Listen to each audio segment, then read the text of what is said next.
So let's get right into it. Our first reader this evening is Cesar Torres, who returns to our stage this evening. Oh, there's John. Give him a round of applause.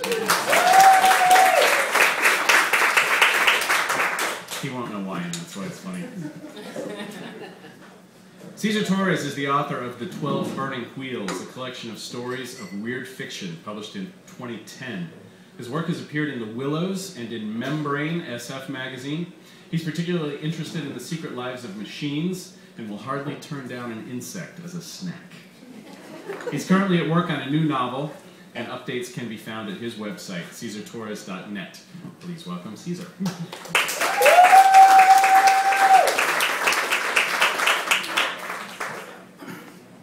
Thanks. Okay, so I'm, I think, the only Mexican writer in the group today, right? I think. Just want to double check. Today's a big holiday for Mexicans. It's Day of the Dead. Is everybody here familiar with what that is? Cool. For those of you that aren't as familiar, it's a blend of pre-Hispanic traditions and Catholic traditions, and it really celebrates with a lot of excitement and humor and joy death. That thing that happens to everybody. So it's usually November 1st, November 2nd, and in a lot of Mexican folk art, it's always a she. And she's depicted with these gorgeous clothes and a hat, and again, a lot of the imagery is tongue-in-cheek. So what I'm reading today is a new piece, and I've sort of updated this a little bit. Has anybody ever seen a teenager or just a person put up a diary up on YouTube with video? Yeah, right? You've seen that, you're familiar with those, right? So what you're going to hear today is one of these vlogs, and the title of this one is actually the title of the video clip itself. It's called, "Let's Forget About My Impending Layoff for One Night." This is submitted by YouTube user La Muerta 99. It's got 256 views, and it was uploaded on November 1st, 2011. Click. Hey YouTube, it's your girl, LAMUERTA 99. I am back. I know I haven't posted a video in some time, but I've been busy, see? Some shit good, paying my bills, and some shit better. Parties, few dates, and then a lot more parties. So busy. I try to post regular updates to the vlog, but you know, life gets in the way. The reason I'm back in front of the camera today is simple. YouTube, I'm fearing I might lose my job soon. For real. Sure, we know Occupy Wall Street is something to really watch out for. And we know Robert Reich is predicting the collapse of the economy in like 5 minutes ago, right? We know the system's fucked, and the middle class has less spending power than ever before. Even this humble servant doesn't have the might she once did. Things are grim, darlings, real grim. Give me a second here while I light up a little Marlboro. I see. So you see, I'm getting lots of good comments from my followers today, as you can see, in Mexico. Raza, hermanos y hermanas. Raza. They sure know how to make a girl feel special on November 1st. So you can relate to my story. Even if you don't, you know you have an uncle, cousin, or neighbor who's out of work, getting fat on unemployment and reaching for the Prozac. Ain't no judgment here. Many of you will feel me on this one. You have your 6-month review, and your boss tells you your work is no longer up to standards. The company is focused on efficiency, and they want results. The panic sets in your belly, and you start chewing on your fingernails. If you have fingernails, that is. As an independent contractor, I don't have a boss. And yet, I already know my job is on the line. That invisible thing out there, that energy that connects the void of the universe together, has me on their shit list. I am fucked, YouTube, and here's why. As I understand it, the 7th billionth person on Earth was born yesterday, October 31st. The baby, little Ju Kim, was born in Busan, Korea at 10:11 a.m. I won't have to claim his life for another 82 years. So I guess he's off the hook for now. As far as I can tell, though, he's going to be a real womanizer. He won't drink much, and he'll disappoint his grandfather very badly when he marries a white woman. But I do not have to drag my ass out to Korea anytime soon, because he has a good 80 years on him. Ain't that something? Bless little Jukin. I really don't enjoy taking babies from their mothers. I don't think I can express, though, how stressed out I am about the 7th billionth business, though. I canceled my subscription to Marie Claire the other day, just to make sure I could stay focused on my job and clear up some time. And yet, I am stressed like no other time in life before. I ain't sleeping at night. YouTube, but what about skeletons like us? We can deal with some shit. I will show you how I'm dealing with it. Instead of worrying, I've decided to go shopping. Yeah, that's right, a little retail therapy. Today I dropped some serious cash at Laura Meyer and Mac. And well, here's our YouTube time, just you and I. There's a few items I did have to skip though. Mascara, not needed. You see, with these orbs, there's nowhere to put the mascara. Foundation, well, let's just say I prefer the look of calcium. For today's demo though, I'll show you the application of my lip liner and my blush. Blend, ladies, blend. You are nothing if you don't blend. Anything to get my mind off this 7th billionth human. What am I going to do? Don't get me wrong though.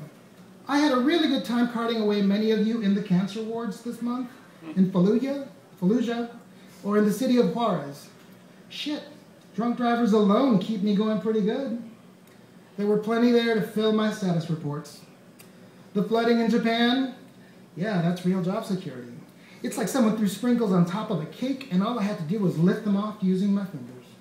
And surely, there's a good handful of you right now who are watching this video and having that stroke, that heart attack, or that aneurysm that finally brings you to that place of peace and quiet that you always wanted. You do a pretty good job of dying.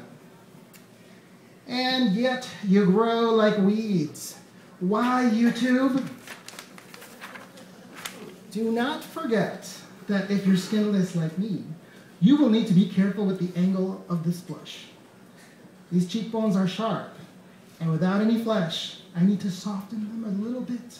So, let's remember, ladies, blend. Sometimes I get excited.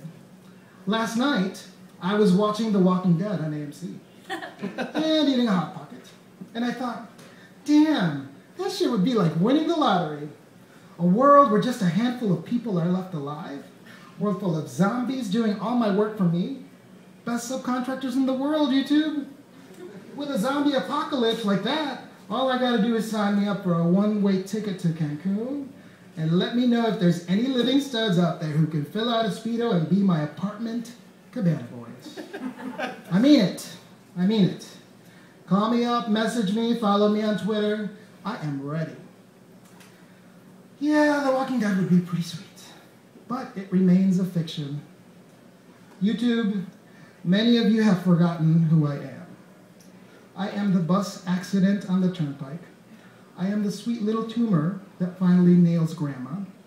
The stab wound when the robber breaks into your home, and the abortion from 3 days ago. I am the only real democracy, because in my eyes, all of you are equal to me. I really should have been fired by now, you know.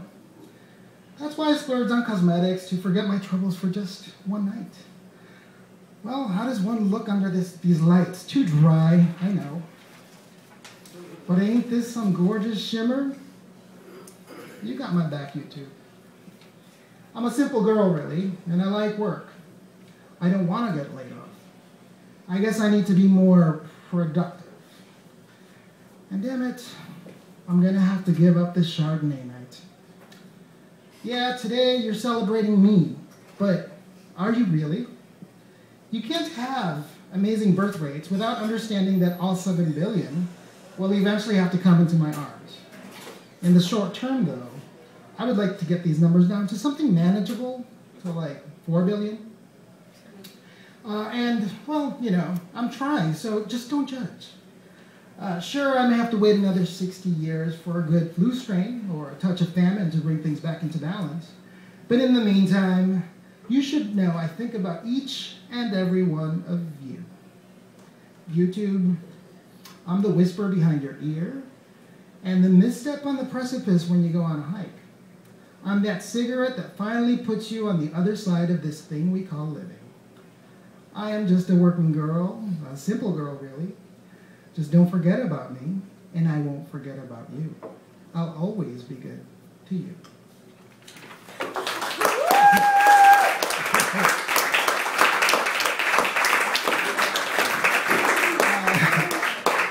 So these are linked. I don't usually bring a theme or thematically linked stories, but in the collection, I do have a small reference to this very same character. She goes by the name of La Catrina, and again, she's a skull with gorgeous clothes, very tongue-in-cheek. And though this story is certainly not about her, there's a small reference there, so I thought it was appropriate to read this story.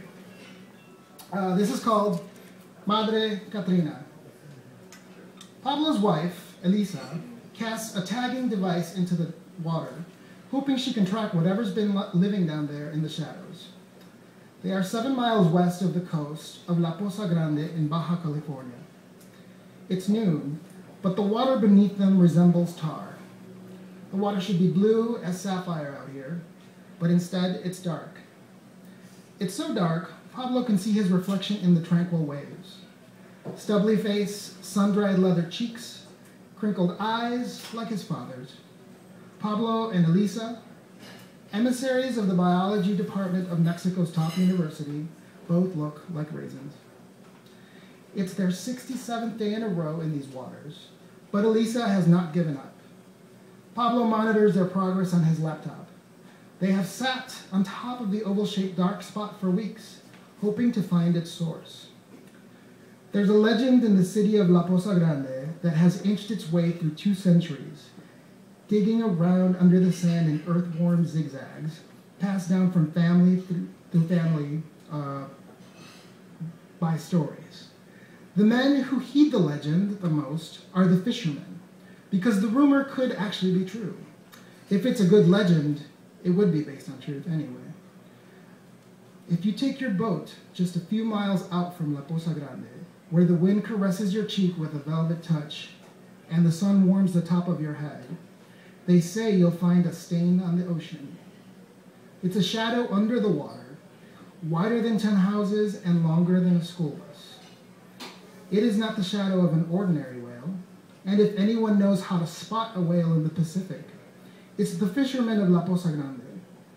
Men who find the stain often genuflect and remove their boat from the area as fast as they can. It's said to be the ugliest monster of these waters, the devil's plaything. They call the stain in the water Madre Catrina. She earned this name when more than 20 fishermen disappeared in 1847 in a challenge to harpoon the giant whale that was said to be the source of the shadow. None of the fishermen came back from the trip. What did come back was Madre Catrina's name, playfully referential to Lady Death, the smiling, hat-tipped icon of Day of the Dead. Pablo runs his finger along the water, wishing Elisa might actually take his advice and call the operation quits. The stress has worn her thin like gauze, and he feels her grow more distant every day, withdrawing into herself like a crab. She ties her hair in a ponytail now, and that always means he should brace himself, because she's about to impose solitude on him, whether he likes it or not. Meals are their best time of the day, when they are no longer speaking the language of biology and migration patterns, when their working relationship ends and they have to start being themselves. He knows Elisa feels something strange for him, a certain kind of longing that extends beyond love, like a mutant limb that was never supposed to be there. Elisa understands his temper is more volatile than a rabid dog's, that he cannot control his fits of anger, though of course, he never means to hurt her feelings. She tolerates his obsessions over money, his religious beliefs, the snowy dustings of his dandruff. After they finish for the day, when he chews the broiled fish and sips his cold beer, he knows that the foundations of their marriage are like deer legs, beautiful, strong, but easily broken in two. He's forgotten to turn on the marker, but does so now, and his laptop begins to send signals immediately.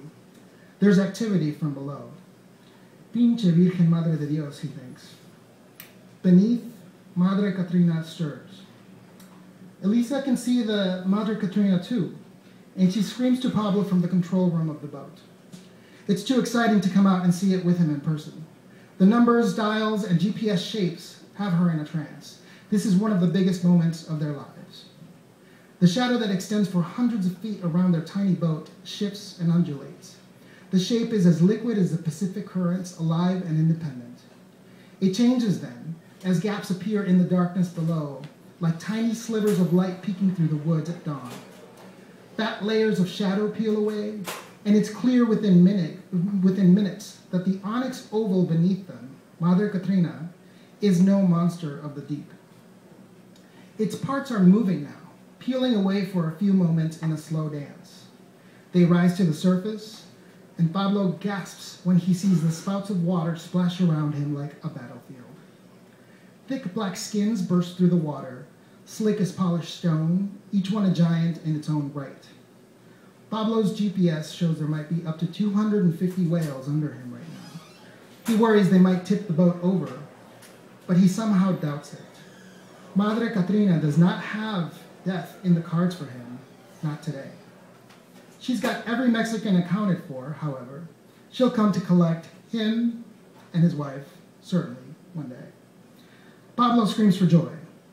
Data is pouring into his instruments, and joy is spilling from his mouth like a flood with each gush of laughter. He screams, "I love you!" to Elisa, and she sends him a message via the computer, "Te quiero mucho." It vanishes from his screen as the Madre Catrina whales fill the LCD with blips. They are reforming again, patching up the holes they made just minutes ago, becoming one giant organism, dark as night, menacing as a whole, safe within the shadow they cast. They are immune to predators this way. They remain a family unit, making night their own as an affront to daylight. Elisa puts her hand on Pablo's shoulder, and he turns to look at the creases in her eyes and how tightly the hair at her temples has been pulled back by the rubber band. The sun is in his face, and he has a hard time seeing the details, yet he knows the soft lips and the black eyes that smile under the weight of the noontime shadows. He knows her lips like a map. She could bear sons and daughters for him one day, though he's happy just listening to whales in the Pacific. That's all he needs. Elisa looks so distant from him, he could weep. Yet the baritone tremors of the whales under his feet, and the shadow they cast upward, give him comfort and the promise of something off in the distance like a beacon. He supposes the whales beneath could eat him and his wife right now if they so chose, but that would be the stuff of legend. He asks Elisa to let her hair loose, and she frowns at him, relishing her silences. His laptop is making music, and the GPS avatars of Madre Catrina sing with a chirp every time the satellite finds them. Pablo relaxes his shoulders and listens to their breathing.